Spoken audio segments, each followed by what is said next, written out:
What the heck just happened yesterday? That was a whirlwind. What did I even watch? We started in the afternoon, late afternoon. The NDP says we are going to vote down the throne speech when we go to a vote later tonight. That was the big news. People were freaking out because we knew that the bloc hates Mark Carney. The bloc hates the Liberals right now. We know the Conservatives are opposing the Liberals every chance they can get, typically. And then you have the NDP, who was always the outlier, the 7 seats that could put the Liberals over the edge in a confidence vote. And they said, nah, we're done. We are voting down this speech. And last night didn't go how you thought it was going to go. It was super fascinating. We're going to touch on that. And secondly, we're going to be talking how Mr. Sean Fraser got himself in some trouble with the Liberal Party, making some naughty things, saying some naughty things, speaking out of turn yet again. Another cabinet minister of this Liberal government not on message and getting his booty slapped by the party, saying, who's not supposed to be saying that, sir? You've been spending too much time over there in Pictou County. You need to make sure you get back to Ottawa a little more often so you know what we're actually talking about over here. That's what's been going on. And we're also going to touch just a little touch on Bill C2, which is at this point, this Parliament, the 45th Parliament, is probably the most controversial bill to start out in these first 2 weeks. Oh, baby, we have a lot to get into. Welcome to the LV Podcast. I'm your host, Josh. If you get any value from the show, if you have any interest and find this viable in any way, shape, or form, feel free to like, share, and subscribe. It really helps the show to grow, helps to get this to new audiences, and also helps fight the machine. If you know what I'm saying, we are always here to give a different option than what the mainstream media currently offers. Anyways, now let's get in the first story, shall we? So this is the leader of the NDP, the interim leader of the NDP, I should say, Mr. Don Davies. He hopped up in Parliament Hill yesterday and said, well, I'll play it out and let him talk for himself. We will be voting no against the throne speech and making sure that the interests of working people across this country are reflected, and we'll continue to fight for those measures that we know that so many millions of Canadians and working families need in this country. So those who are chronically online, like myself, because that's essentially my job these days, is to always keep on the know and see what the stories are going on and seeing what's happening. So people like me, this was like groundbreaking news yesterday. This was like, whoa, what? Did this just happen? What is going on in this vote that he was talking about? The voting on the throne speech was supposed to happen last night at around 7 p.m. Eastern time. And people were just like, shoot, NDP's out. We're only 2 weeks into this 45th Parliament. This is bad. If the Bloc, the NDP, and the Conservatives all vote against the throne speech, we could be going to another election. Like, this was insane. We've talked about this earlier in the week where the motion passed to the Conservatives saying, hey, please table a budget, even just an economic statement, please, just something, before we can agree on this $500 billion worth of spending. Give us something. And that was voted on and it passed. And people are just like, oh, shoot, what's going on? Even my show, I'm like, hey, guys, people are mad at me. Oh, this is all clickbait. It could go to an election. I'm like, I'm telling you, I'm not saying this is legally binding. I'm just saying this is setting up a potential that we could get an election triggered.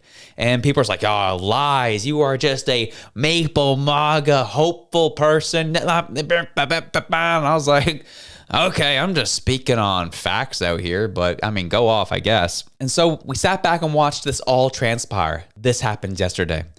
And chaos ensues on social media because all the options start coming up. It's like, if they all vote this down, we're going back to an election this summer. If this gets voted down, we are going back to an election this summer. And quite frankly, from a logistical perspective, this is not good for the Conservative Party. Conservative Party is not in a good spot to take on another election. They could pull off getting more seats. I don't know. It seems like everyone's just kind of ticked off in general with a politics, period. So I don't know if an election is really good for anybody at this point. Who knows? Liberals could win in a majority. Like, there's just so many things where we're so early on in this Parliament that we're like, election is probably not a good thing for, well, anybody at this point. The people who are really gung-ho, like, no, we need to have one. I don't think you're totally in touch with what's going on, where the country's currently at.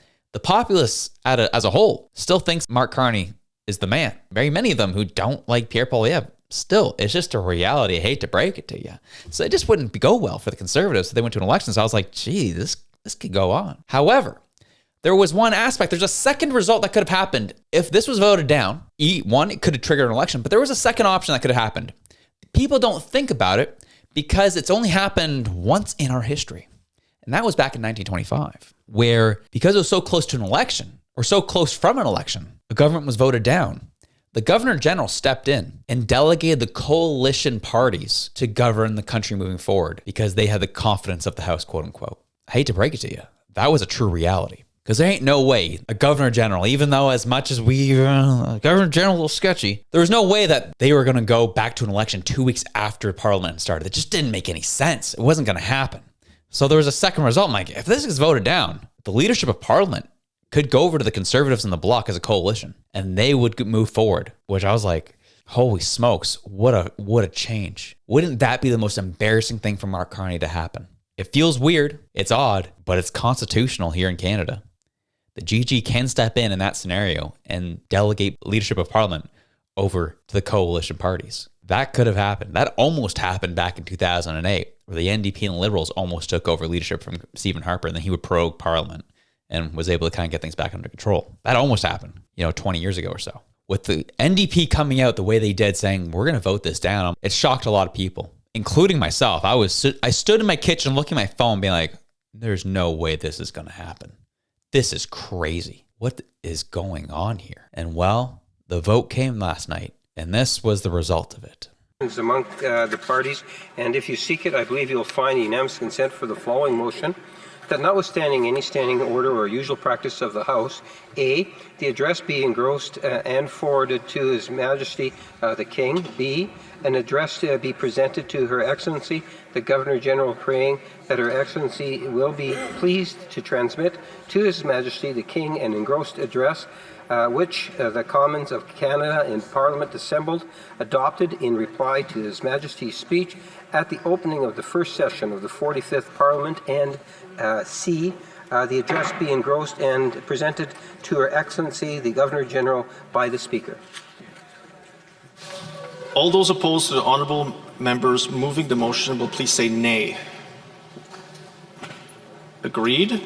The House has heard the terms of the motion. All those opposed to the motion will please say nay. Carried. So what just happened there? You had Andrew Scheer there talking to what looked like Mark Gerritsen, just chatting it up, waiting for this vote to go through. No one opposed the vote. They just carried on. And what ended up being the result of that vote? Liberals survive confidence vote as throne speech motion passes through the House.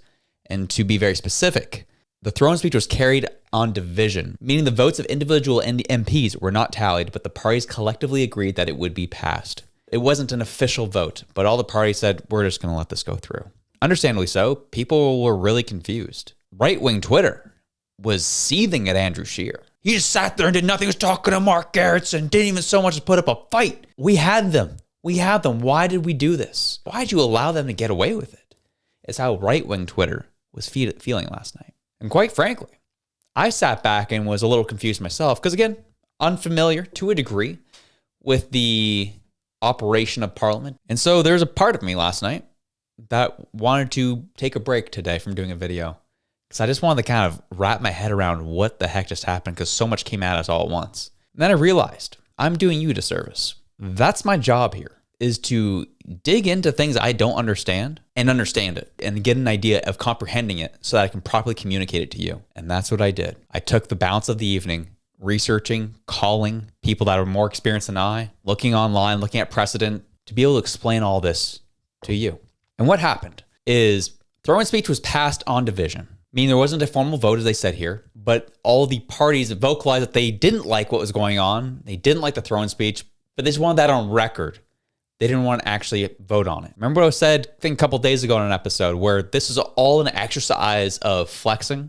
This is all an exercise of who's going to blink first. Minority Parliament, in this case, blinked first. As I said at the start of the show, no party wants another election right now. Terrible literally for everybody. No one sees it as a win. There is too much weirdness in the air. There's too much uncertainty.